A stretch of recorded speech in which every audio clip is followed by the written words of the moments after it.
Welcome to Daily Speak English channel, English podcast for easy English conversation. Hey there, English learners! Welcome back to the Daily Speak English podcast, the place where real conversations meet real learning, and where we believe that every single listen brings you one step closer to the English speaker you are becoming. I'm Daniel. And I'm Maya. And before we dive into today's topic, we want to ask you something, and we want you to really sit with this question for a second. Have you ever been in a room where everything was loud, tense, maybe even a little chaotic, and there was just one person who stayed completely calm? And somehow, that person was the most powerful one there? Not because they were the loudest, not because they were the most aggressive, but simply because they didn't move when everything around them was shaking. That is what we are talking about today. And trust us, by the end of this episode, you are going to look at calm in a completely different way. So if you've ever been told you're too quiet, or if people have mistaken your patience for weakness, Or if you're still trying to figure out how to stay steady without becoming cold, then pull up a chair, take a breath, and stay with us. This one is for you. today on Daily Speak English, we are talking about why calm is not weakness and why, in most situations, calm actually wins. But first, a huge, genuine thank you to everyone who has been listening, commenting, and sharing this podcast with people in their lives. Honestly, it means more than we can say. We read your comments, every single one, and sometimes they make us laugh, sometimes they make us think, and sometimes, we're not going to lie, they make us a little emotional. Because there is something genuinely beautiful about knowing that people from so many different countries, cultures, and backgrounds are all meeting in one place through the English language. And one question we keep seeing again and again in the comments is this: is just listening to podcasts enough to improve my English? And we want to answer that right now, clearly and honestly. Please do not underestimate what listening is doing for your brain. Seriously, every single time you press play, your brain is absorbing the rhythm of English, the music of English, the way sentences flow from one idea to the next. You are learning how native and fluent speakers connect words, how they express emotions, how they pause, how they emphasize. And yes, progress can feel invisible at first. You might not feel fluent yet, but maybe sentences sound a little less fast now. Maybe certain words feel familiar in a way they didn't 6 months ago. Maybe you're starting to guess the meaning of new words from context. That is real progress, even if nobody gives you a certificate for it. So keep showing up. Keep listening. You are building something, even on the days when it feels slow or messy. And if you've noticed progress in your English recently, please share it in the comments. Your words might be exactly what someone else needs to hear today. All right, let's get into today's conversation. And we're starting with a big question.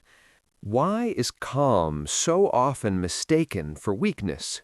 I think the first reason is simply that calm doesn't announce itself. It doesn't walk into a room saying, "Excuse me, I am extremely powerful, please take note." Right, it doesn't perform. And we live in a world that is very used to performance. Loud reactions are easy to notice. Big emotions get attention. So people have been trained, almost unconsciously, to trust noise before they trust depth. Oh, noise before depth. I like that. And if someone is speaking loudly, reacting quickly, interrupting, showing strong, visible emotion, people instinctively think, okay, that person has presence, that person has power. But if someone stays composed, calm, steady, and in control, that can look very different. And to be composed means exactly that. You stay steady and controlled, especially in a tense moment, which sounds quite easy in theory. Much harder at, say, 8:30 in the evening in the middle of a disagreement with someone you love. Very specific, Daniel. I appreciate precision. But that's the truth. Calm gets misread. people look at a calm person and think passive, weak, uninterested, when actually that person may be doing an enormous amount of inner work just to stay grounded.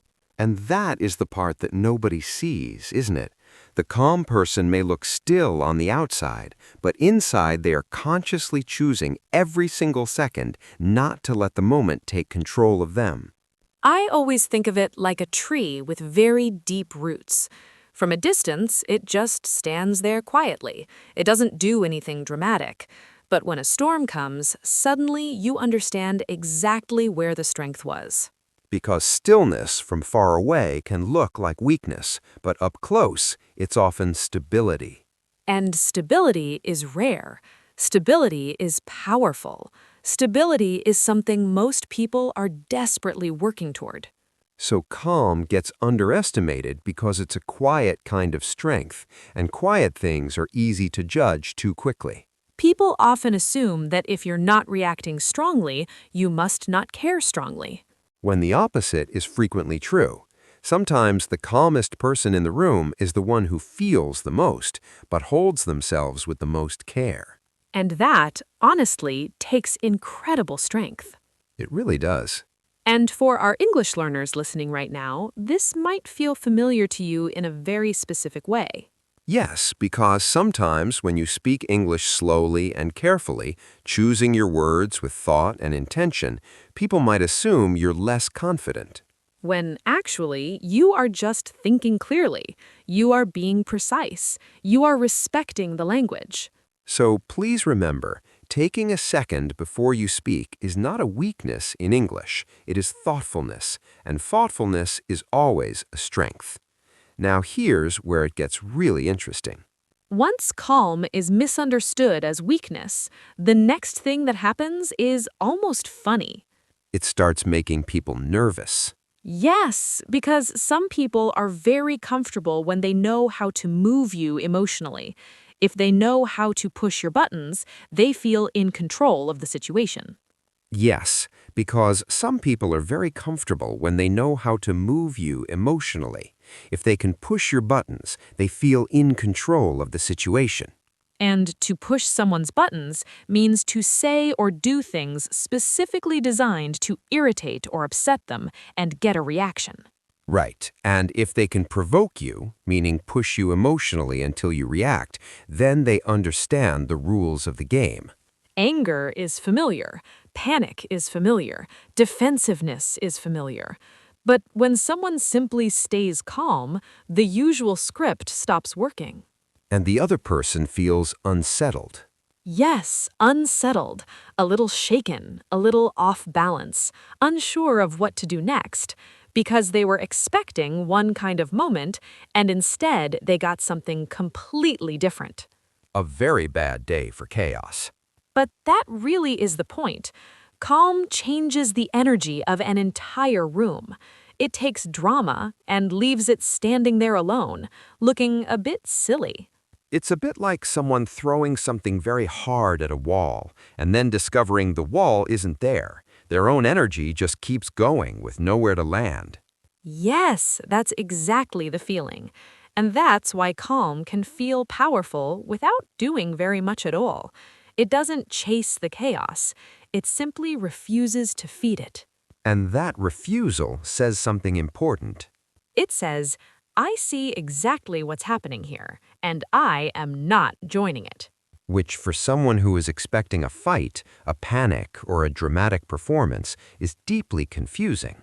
And this applies in English conversations too. Sometimes people expect learners to panic when they forget a word or stumble over a sentence. But when you smile, take a breath, and simply keep going, the whole dynamic of the conversation shifts. And your calm, even before your English is perfect, makes you sound more confident than you might feel. And here's why that matters beyond just other people's reactions. Calm protects something very important. Your clarity. Exactly. Clarity, the ability to think clearly and see what is actually happening in a situation. When pressure arrives, the mind gets noisy. Everything starts to feel urgent, even things that aren't. And when everything feels urgent, people speak too fast, explain too much, or make decisions they spend the next week regretting. I always think of pressure like a sudden strong wind. When the emotional wind picks up, it becomes very easy to lose your balance. But if you're grounded, centered, and stable, you don't get carried away with every feeling. You can still pause, you can still think, you can still ask yourself, what does this moment actually need from me, not just what do I feel like doing right now? And that question changes everything. Because calm doesn't remove pressure, it just stops pressure from taking over your thinking. It keeps your mind available to you. For English learners, this is huge because when you panic while speaking, you often lose access to words you absolutely already know. Your English didn't disappear, pressure just got there first. Calm protects your vocabulary. It protects your grammar. It helps you remember, pause, and continue instead of freezing completely. And beyond that, calm protects something even deeper. Your dignity. Yes, because in difficult moments, the real danger isn't only the situation itself, it's who you become inside the situation. There are moments where one poorly chosen reaction, driven by embarrassment or hurt or frustration, can make you feel genuinely small afterward. And that is where restraint becomes one of the most valuable tools you have. Restraint means holding yourself back from reacting in a way you'll regret, and it can be very difficult, especially when you feel dismissed, misunderstood, or deeply hurt. But if you can hold yourself well in that moment, if you can respond instead of react, you keep your dignity. And dignity is that quiet sense of self-respect that you carry with you, even when everything around you feels messy and out of control. I think there's a beautiful kind of strength in that, because sometimes dignity isn't about winning the argument, it's about leaving the conversation without losing yourself. That's the kind of thing you remember long after the moment is past. A loud reaction might feel satisfying for 1 minute. Dignity feels better when you think back on the moment a week later. Because future you, the one looking back, is almost never impressed by dramatic behavior. No, future you is tired, Daniel, and grateful you held it together. Exactly. And for English learners, calm protects your dignity in conversation, too. It stops you from over-apologizing for every tiny error. It stops you from shrinking every time you need a second to find the right word. And that changes the way you feel about yourself as a speaker. Not perfect, but dignified. Now, we need to make something very clear here, because this conversation could be misunderstood. Calm is not the same thing as emotional shutdown. Not at all. Real calm still feels, it still notices, it still cares deeply about what is happening. It just doesn't let the emotion take the wheel completely. And that is very different from suppression, which is when you push your emotions down instead of processing them honestly. Suppression can look calm on the outside, but inside, everything is quietly stacking up in what is honestly a terrible emotional storage system. Very bad architecture. Extremely. And then there's being numb, which means feeling emotionally disconnected, cut off from what you're actually experiencing. And that is not calm either. That is absence. Real calm is presence. Calm can still say, "That hurt me." Calm can still set a boundary. Calm can still say, "That was not okay." It just does those things without creating chaos in the process. So we are not talking about becoming a cold, unreachable person who never shows pain. We're talking about emotional steadiness, not emotional disappearance. And English learners, this is for you too. Speaking calmly in English doesn't mean pretending you're not nervous. It means you speak even while you're nervous. You stay present, you keep going, and that, just that, is already extraordinary. And here's one of the deepest things we want to say today.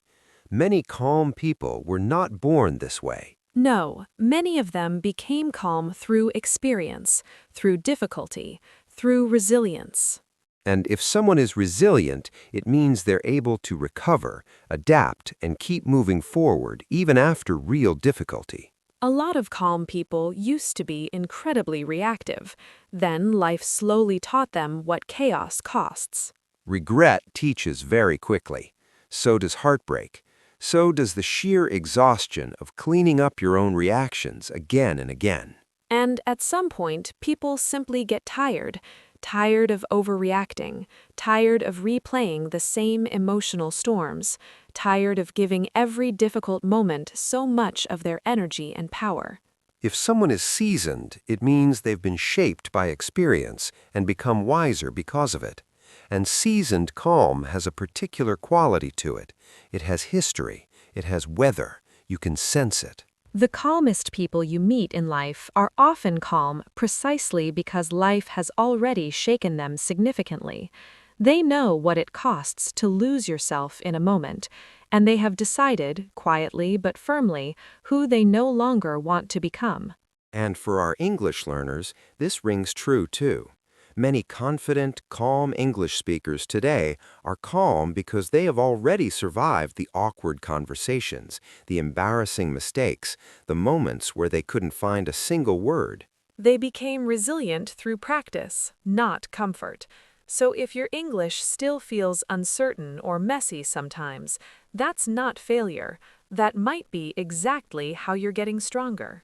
So how do you actually become calmer without becoming cold? I think it begins with self-regulation, which means managing your emotional responses in a healthy and intentional way, instead of just letting them happen to you. Which sounds very manageable until a real moment shows up and your nervous system has completely different plans.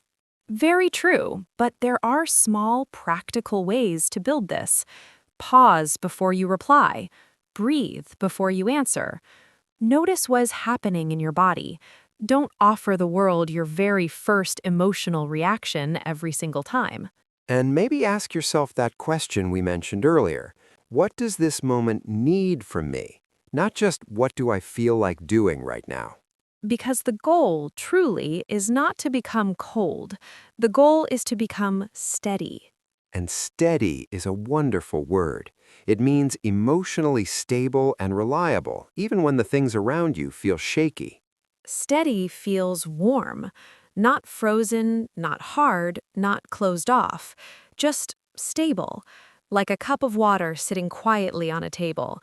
The room might shake a little, but the water stays still. And becoming steadier doesn't mean becoming less human. It means becoming more trustworthy to yourself. Not unreachable, not emotionless, just someone who can stay with themselves in the difficult moments. And that kind of calm, it wins. Maybe not quickly, but deeply, and usually for a very long time. And in English, that's the real goal too. Not perfection, not fluency overnight, just becoming steady enough that mistakes no longer shake you out of yourself. Calm English isn't perfect English. It's confident, growing, honest English. And people may forget the exact words you said, but they will remember the energy you carried. All right, before we close, let's slow things down and do our daily word tour. This is where we revisit the most useful vocabulary from today's episode, so you can really hold on to these words and start using them. And today's words are particularly strong because they help you talk about emotions, pressure, and inner strength in a nuanced, precise way. Let's begin. First, composed. To be composed means to be calm, steady, and in control of yourself, especially in a tense or stressful situation. Example, even when the meeting became tense, she stayed completely composed. Or, he looked composed on the outside, even though he was nervous. Repeat, composed. Next, misread. If someone is misread, other people understand them in the wrong way. Example, his quiet nature was constantly misread as weakness. Or, she refused to be provoked no matter how hard he tried. Repeat, misread. Now, provoke. To provoke someone means to push them emotionally with the goal of getting a reaction. Example, some people provoke others because it gives them a feeling of control. Or, she refused to be provoked no matter how hard he tried. Repeat, provoke. Next, unsettled. If someone feels unsettled, they feel uncomfortable, emotionally shaken, or uncertain about what's happening. Example, his calm, measured response left the other person feeling unsettled, or she felt unsettled after the unexpected conversation. Repeat, unsettled. Now, restraint. Restraint means controlling your impulses and holding yourself back from reacting in a way you might regret. Example, it took real restraint not to respond in anger. Or, his restraint in that moment probably saved the entire relationship. Repeat, restraint. Next, suppression. Suppression is when you push your feelings down rather than addressing or processing them honestly. Example, suppression might look like calm, but it builds pressure on the inside. Or, years of suppression made it very difficult for him to express vulnerability. Repeat, suppression. Now, numb. If someone feels numb, they feel emotionally disconnected, like they've lost their ability to fully feel what's happening. Example, after months of stress, she didn't feel calm, she felt numb. Or, there's an important difference between being numb and being at peace. Repeat, numb. Next, resilient. To be resilient means to be able to recover, adapt, and continue forward after difficulty or hardship. Example, resilient people still feel pain, they just don't stay broken by it. Or, every mistake in English that you survive makes you a more resilient speaker. Repeat, resilient. And now, seasoned. If someone is seasoned, they have been genuinely shaped by experience and have grown wiser because of it. Example, she had a seasoned calm, not because life had been easy, but because she had learned from all the hard moments. Or, a seasoned speaker doesn't panic when they make a mistake, they simply keep going. Repeat, seasoned. And finally, self-regulation. Self-regulation means the ability to manage your emotional responses consciously and constructively, rather than letting them control you. Example, taking a slow breath before responding is a simple form of self-regulation, or strong self-regulation is one of the most valuable skills a person can develop. Repeat, self-regulation. And those are your words for today. 10 words that don't just help your vocabulary, they help you think about life more clearly. Because that is really what today was about, wasn't it? Not pretending that nothing affects you, but learning how to stay with yourself when everything around you gets loud. Calm is not coldness. Calm is not weakness. Calm is not absence. Calm is a choice, a practiced, earned, deeply human choice.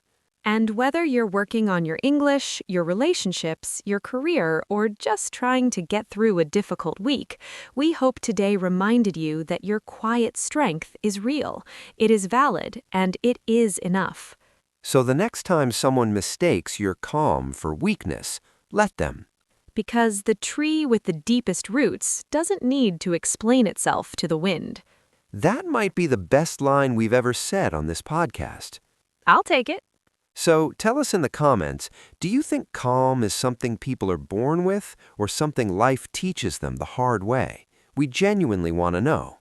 And if this episode resonated with you today, please give it a like, subscribe to Daily Speak English, and share it with someone who might really need to hear it right now. Your support keeps this podcast alive and growing, and every time you share it, you're giving someone else a chance to find their English and maybe a little bit of their calm, too. Take care of your English. And take care of your heart. I'm Maya. And I'm Daniel. And you've been listening to the Daily Speak English podcast. See you in the next one.